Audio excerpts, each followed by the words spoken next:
Mestre Jesus, agradecemos essa nova oportunidade que estamos recebendo, que seja um momento de muitas reflexões, um momento profícuo para cada um de nós, que nós consigamos entender mais profundamente o assunto de hoje, que ele possa nos trazer novas ideias e novo impulso para que nós consigamos aplicar o conteúdo de hoje, nem que seja em pequenas coisas no dia de amanhã. Muito obrigado, Pai, por você permitir que o JET fizesse parte da nossa vida. Que assim seja. Do capítulo 17, Sede perfeitos, características da perfeição. Amai os vossos inimigos, fazei o bem àqueles que vos odeiam, e orai por aqueles que vos perseguem e caluniam. Pois se só amai os que vos amam, que recompensa tereis com isso? Os publicanos não fazem a mesma coisa? E se saudais apenas os vossos irmãos, que fazeis a mais que os outros? Os gentios também não fazem a mesma coisa? Sede, pois, perfeitos como o vosso Pai Celestial é perfeito. Mateus capítulo 5, versículos 44, 46, 47 e 48. Uma vez que Deus possui a perfeição infinita em todos os sentidos, esta máxima, sede perfeitos como o vosso Pai Celestial é perfeito, tomada ao pé da letra, estaria pressupondo a possibilidade de se atingir a perfeição absoluta. Se fosse permitido à criatura ser tão perfeita quanto o Criador, ela iria tornar-se igual a ele, o que não é admissível. Mas os homens aos quais Jesus se dirigia não tinham compreendido essa nuance. Ele se limita a apresentar-lhes um modelo. Ele diz que se esforcem para atingi-lo. Portanto, é preciso entender, por essas palavras, a perfeição relativa, aquela da qual a humanidade é suscetível e que mais a aproxima da divindade. Em que consiste essa perfeição? Jesus o disse: amar a nossos inimigos, fazer o bem aos que nos odeiam, orar pelos que nos perseguem. Mostra, com isso, que a essência da perfeição é a caridade em sua mais ampla acepção, porque ela implica a prática de todas as outras virtudes. Com efeito, observando-se os resultados de todos os vícios e mesmo dos simples defeitos, reconhecer-se-á que não há nenhum que altere o sentimento da caridade em maior ou menor grau, porque todos têm seu princípio no egoísmo e no orgulho, que são a negação dela. Que sobrecita o sentimento de personalidade é destrutivo, ou, ao menos, enfraquece os elementos da verdadeira caridade, que são a benevolência, a indulgência, a abnegação e o devotamento.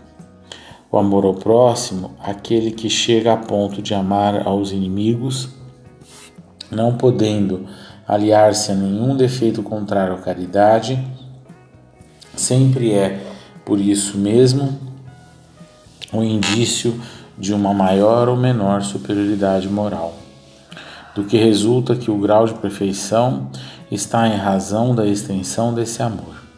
É por isso que Jesus, depois de ter dado a seus discípulos as regras da caridade, no que ela tem de mais sublime, disse-lhe: sede, pois, perfeitos, como o vosso Pai Celestial é perfeito. Então nós vamos entrar no âmbito de aprofundar a nossa mente no entendimento da perfeição, do que é a perfeição. E quando a gente se debruça sobre esse tema, a gente, obviamente, o próprio texto diz isso, sabe que essa perfeição que ele está falando aqui não é uma perfeição igual a do Criador, obviamente, mas é a perfeição máxima que nós, como criaturas, podemos atingir. E ele traz, logo como um impulso inicial, um ponto que no próprio Evangelho tem um capítulo dedicado a isso, que é amar os nossos inimigos, fazer o bem àqueles que vos odeiam e orar por aqueles que vos perseguem e caluniam. Quando a gente vai se desenvolvendo dentro do âmbito do entendimento divino, a gente vai alargando o horizonte e a nossa mente consegue descortinar pontos que até então muitas vezes se tornavam ocultos para nós, porque a gente ainda limitado pelas nossas más tendências, a gente ainda interpreta muitas vezes as situações que chegam até nós da forma incorreta, né? E Jesus trabalha isso na nossa mente, nos nossos pensamentos, trazendo uma base que possa alimentar todas as nossas ideias com a verdade. E às vezes a gente olha para outras criaturas e, óbvio, né, a gente não tem como deixar de reconhecer quando está sendo feito o mal, e isso é importante porque a gente tem que aprender a fazer esse reconhecimento, a ter esse entendimento, mas principalmente a gente aprender uma coisa que Jesus fala até no livro Boa Nova, né? Se não me falha a memória, para Pedro, da gente saber distinguir o pecado do pecador. E quando a gente fala em características da perfeição, e quando a gente fala em amar os nossos inimigos, é algo que às vezes a gente tem muita dificuldade, porque a gente limita o nosso entendimento, a interpretação que a gente dá a uma situação, associando, vou até usar o que Jesus falou, né, o pecado ao pecador, e esquecendo que ali tem uma criatura igual a nós, mas que naquele momento ela está tão submersa na ignorância que a gente às vezes acaba confundindo essa visão que a gente tem do outro. E Jesus deu um exemplo para nós grandioso, porque ele tratava e trata a todos com o mesmo olhar. E para mim isso é uma abertura astronômica de visão e de mente, de horizonte, porque ele consegue olhar para as criaturas e entender que elas estão numa etapa de imperfeição, mas que elas têm condição de se tornarem perfeitas. E se a gente demora na ignorância, obviamente a gente vive essas situações. Enquanto as criaturas não estão demorando na ignorância, porque a gente já recebeu vários convites para nos estreitarmos a Deus, nosso Pai. E por milhares de anos a gente vem recebendo estímulos, e cada vez estímulos mais evidentes, de que o caminho é o bem.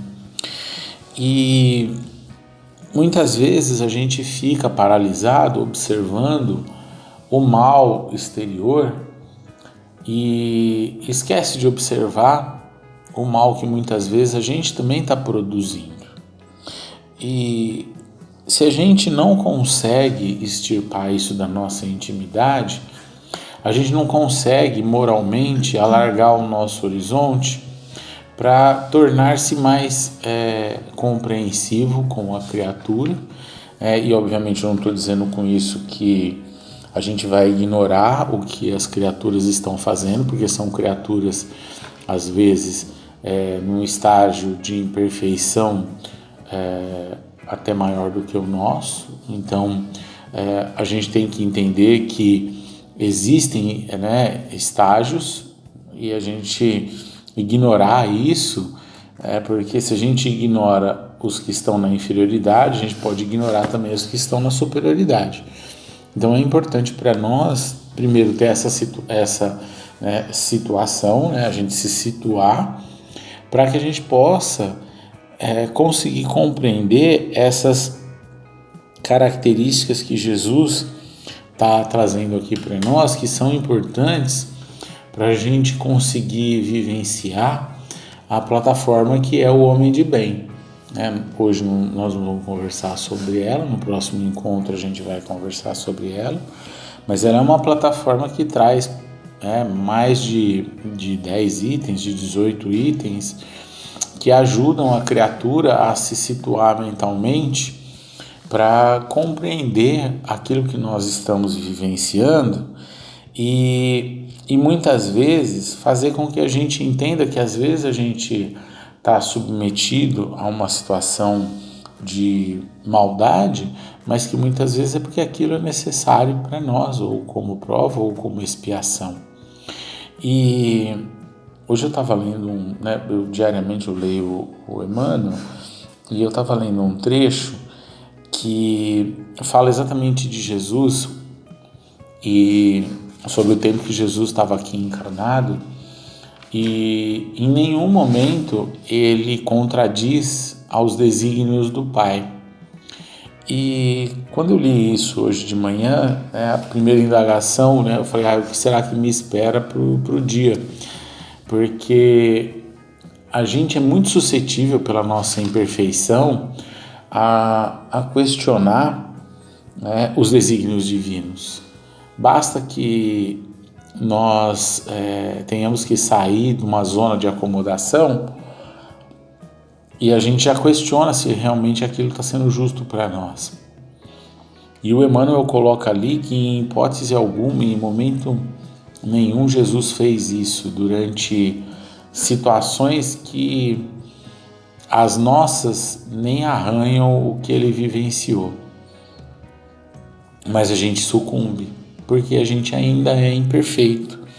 Porque essas características de imperfeição que nós temos, elas limitam de tal forma o nosso olhar espiritual para aquilo que a gente está vivenciando, que a gente olha para as ocorrências que nós temos durante o dia, boas ou ainda não, na nossa interpretação, não tão boas, e a gente questiona, às vezes com inveja, aquilo que o outro possui e a gente não possui. É a ausência de caracteres de perfeição, de características de perfeição, para a gente entender que aquela criatura necessita daquela configuração, essa ambientação, e a gente necessita de um outro tipo de configuração, porque a gente tem outras necessidades como espírito para desenvolver. Então a gente às vezes não olha os benefícios ou foca nos malefícios, mas dada a nossa imperfeição. E é interessante porque esse evangelho, Jesus coloca para os homens daquela época uma situação muito complicada, porque ele fala de pontos e de tipos de pessoas que era difícil tornar-se amigo ou então sequer até amar uma criatura como um cobrador de imposto.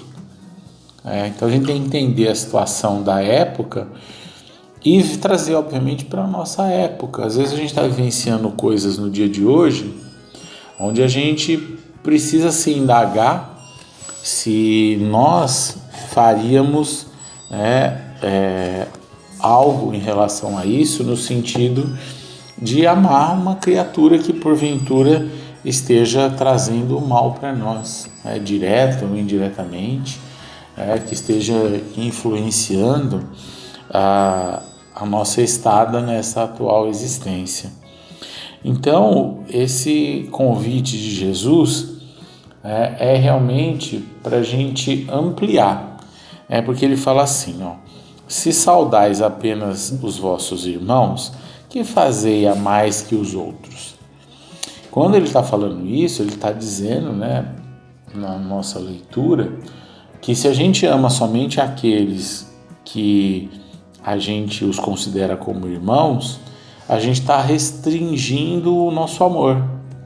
Quando a gente ama além daqueles que nós consideramos nossos irmãos, nossos amigos, a gente está ampliando o olhar, ampliando as nossas capacidades como espírito.